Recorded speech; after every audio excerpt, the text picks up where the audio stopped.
1, 2, 3,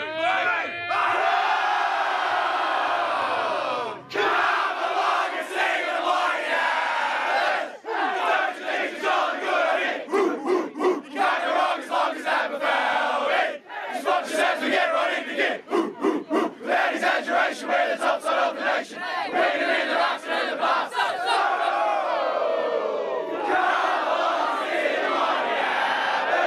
Knock the opposition on their ass. Can we do it? Easy. How's that feel? Beautiful. One last time. Beautiful.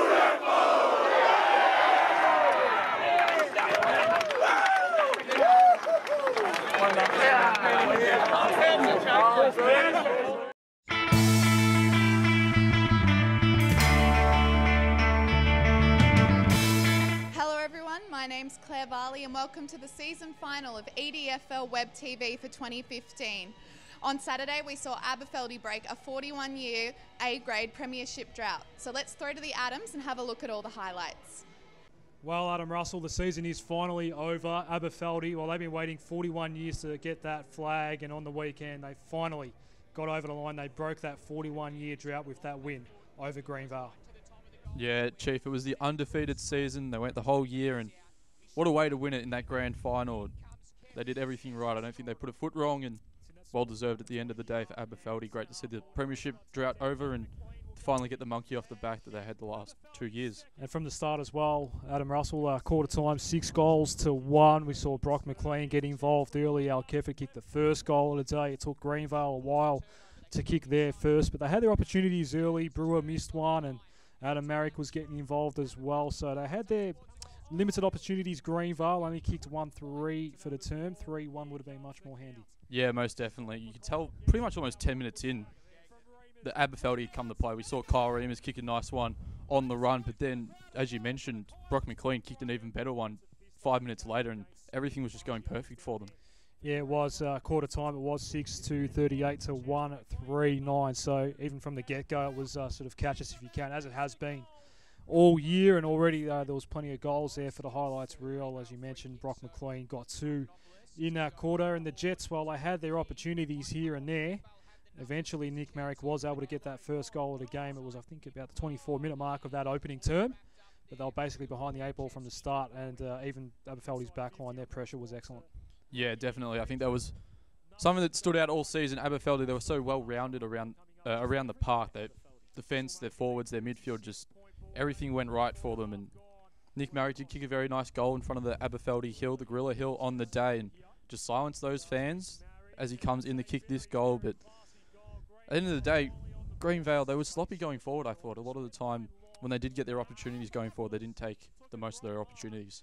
Yeah, they were. We saw Parthenopoulos kick 5 in the prelim against Keilor. Took a nice mark here, but with that funny routine, the Josh Kennedy routine, missed this one, but we'll see him kick one in a moment's time in the second term. And it was a good start for Greenvale in the second term, but again, another 6 goals to Aberfeldie in quarter number 2. Greenvale could only kick 3 goals, 6, and they were down by 47 points at halftime. Undisciplined going forward as well. We see here Fabian DeLuca. I'm not too sure what he was thinking, but this was a brain fade, Sprouts. This is that is a pure brain fade. We saw it against Aberfeldie against Keilor earlier in the season. Just when you give Aberfeldie easy goals, they get a run on, and they're one of the hardest teams to play. And when you give them easy goals, it just doesn't help your cause.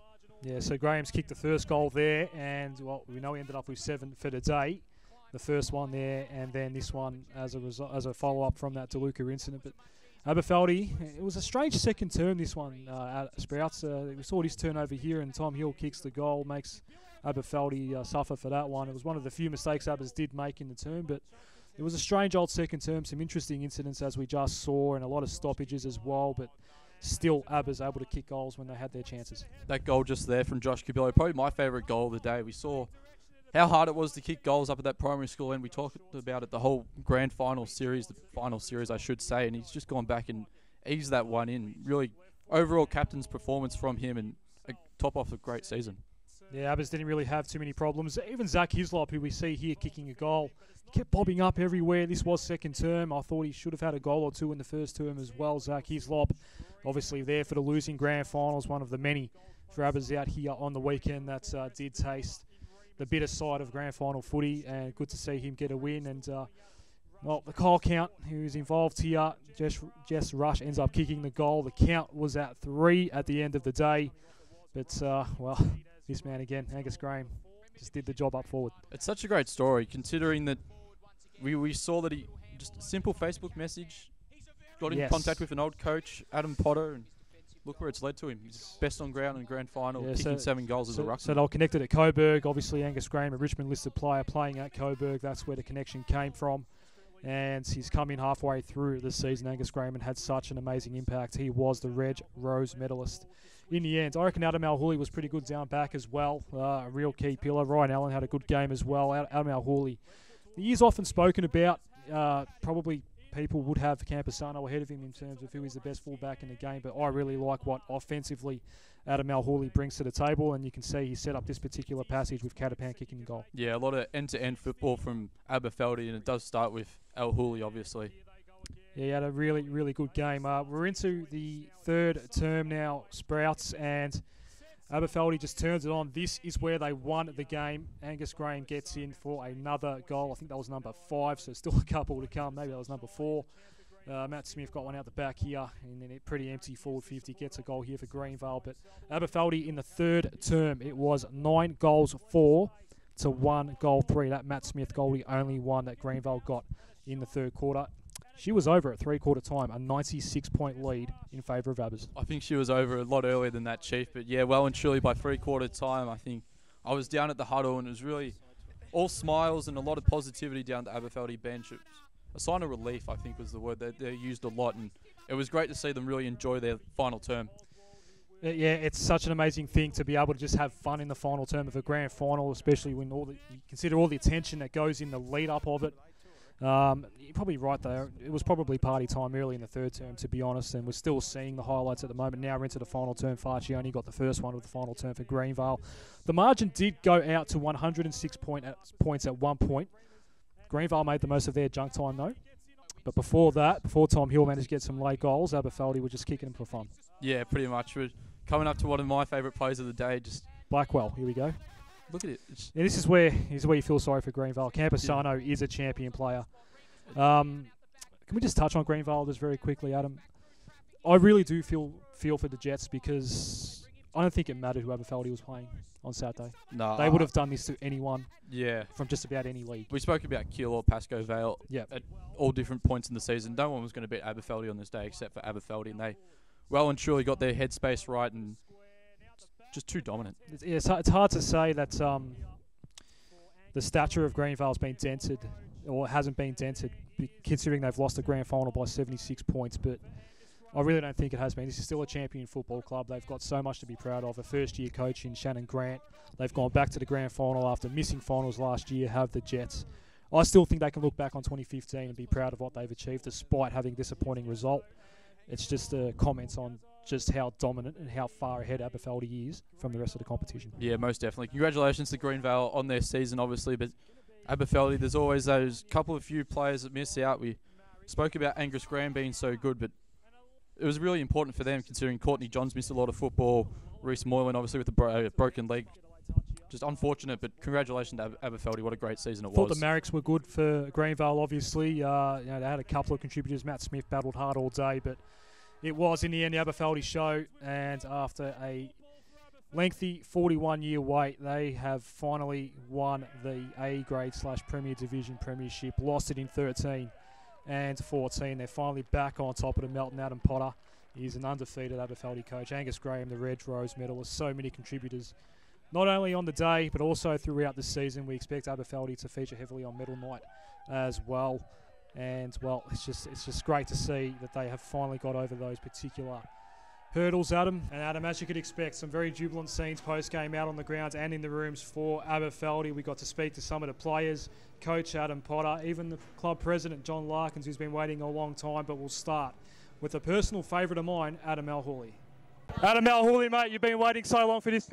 Yeah, I have, mate. I've been waiting 7 years for this. I've lost the last 2, but look, I'll be honest, this is the best feeling in my whole life. I've never experienced anything like this, and we got the biggest today, so I'm really, really happy. I was really happy for the boys and for the club and for the members and everyone that's come along today.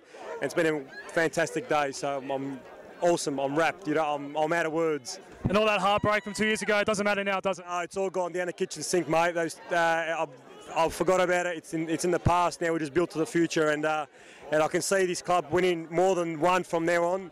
1 or 2 or 3, so it's going to be an exciting next 3 years, so I can't wait. Adem Potter, Premiership coach, mate, 20-0, what a season.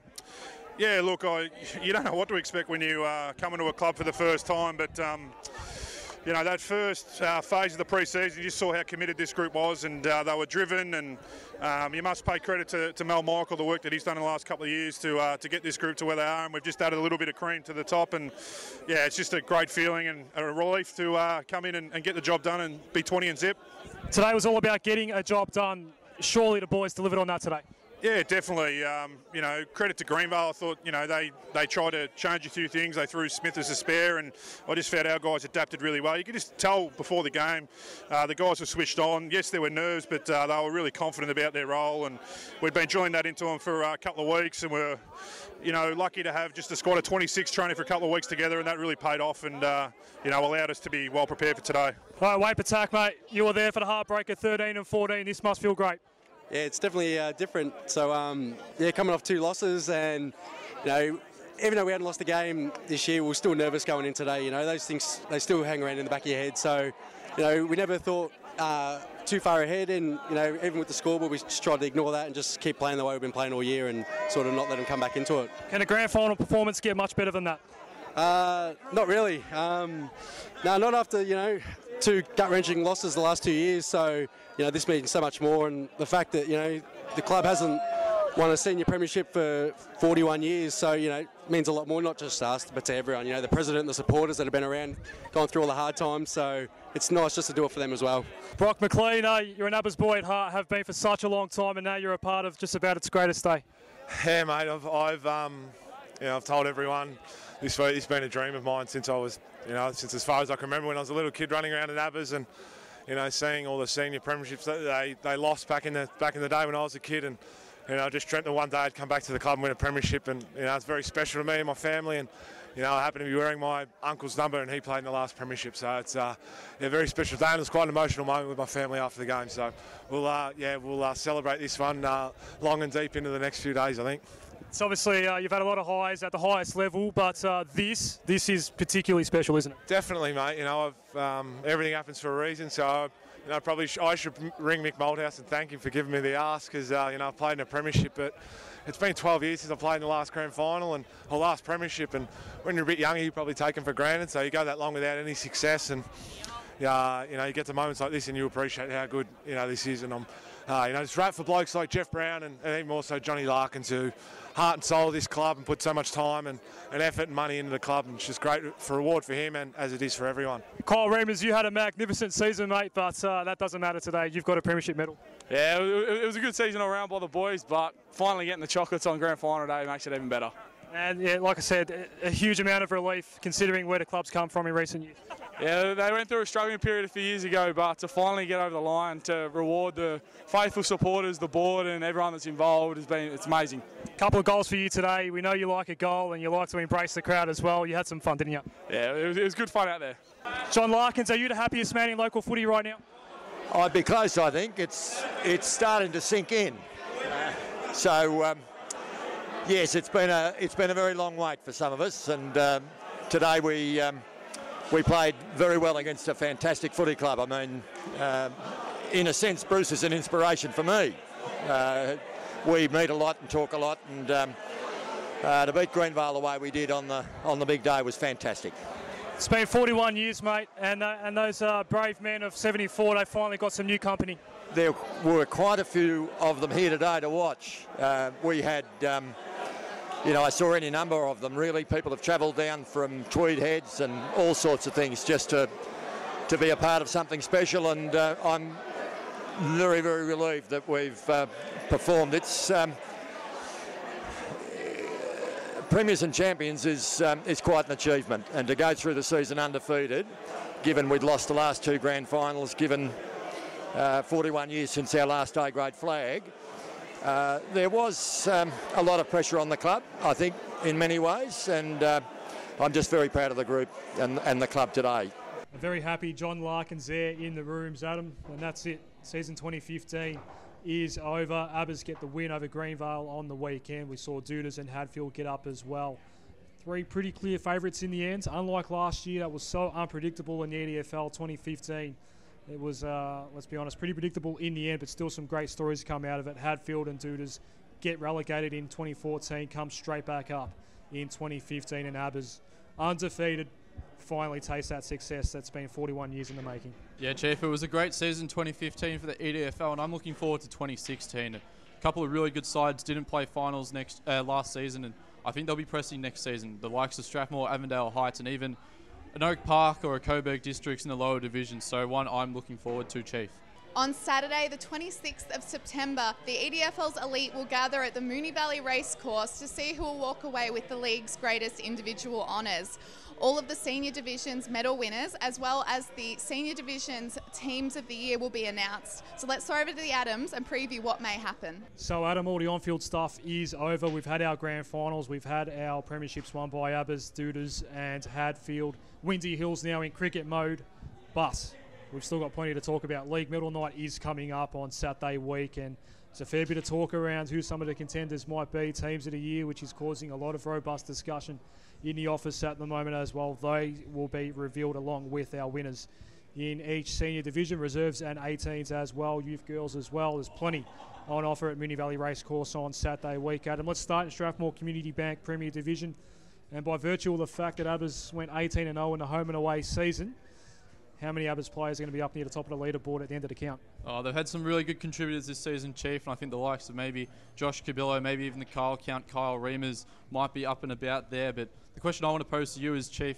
can the Ruckwood win the best and fairest in Premier Division once again? Yeah, 2 in a row. 2 in a row, Sprouts. Mark Blake last year, Andrew Brown the year before. Brownie might be a big show again this year. Angus Graham, we saw him dominate the grand final, obviously, but probably didn't play enough games of footy to really be a contender in this particular vote count for the Reynolds medal this year. You've seen a fair bit of Brownie, so I suspect that he's a big chance for the Keilor Footy Club. Maybe Kane Barbudo's had a good year as well for Keilor, so we'll see what happens there. But I reckon Paco might be a big show this year as well in the counts. Obviously, Ben Warren being the leading goal kicker, a match winner in his own right. Daniel Harris had a good year. Gavin Urquhart came across from Airport West as well. He'll be a big show. But Ben Ross probably the favourite, from a Pascoe Vale perspective, is probably Ben Ross. Yeah, definitely. I think he's had a really good season through the middle, so definitely looking forward to see how that one turns out. Any potential outsiders? I've sort of been mooting Trent Lee from Maribyrnong Park all year. I think he might be a big show from the clubs that didn't quite make the top 4 in the end.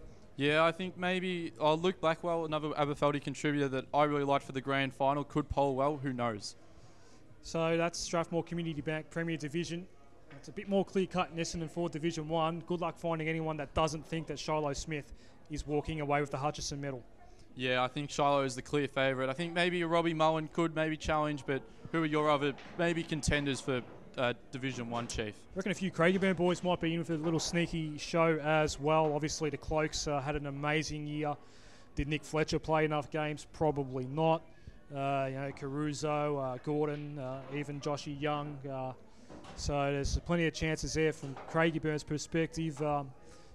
Only question mark on Shiloh perhaps is any of his teammates taking votes off him. That's probably going to be one of the major talking points as well. I don't think so, though. I think Shiloh's got this one in the bag, and runner-up, well, that's basically up for grabs. There might be a few Oak Park boys, Jack Burns from Tullamarine. There might be a few Tulla boys up there. I like your pick of Mullen maybe as well. So I think Shiloh's going to have a significant lead throughout the count. We'll see if anyone can chase him. But I agree, Sprouts. I think Shiloh Smith is a big show to walk away with the medal this year in Essendon 4 Division 1. That leaves Strathmore Community Bank Division 2. This one's pretty wide open. We know Chris Johnson had a great year, but did he play enough games for the Jacker to walk away with the medal?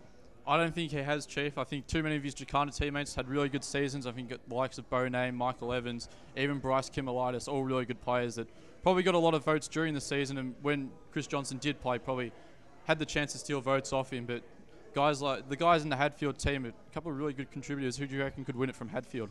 Yeah, being the best team all year, would expect them to poll well. But my question on Hadfield is they were such an even team.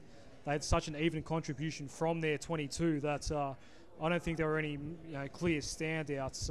We'd expect quite a few Hadfield players to get into the team of the year, but in terms of polling votes, I reckon they're taking votes off each other for a lot of the year. But you've always got to think of a RAF. Your man Steve Vocali will probably go pretty well as well in the count.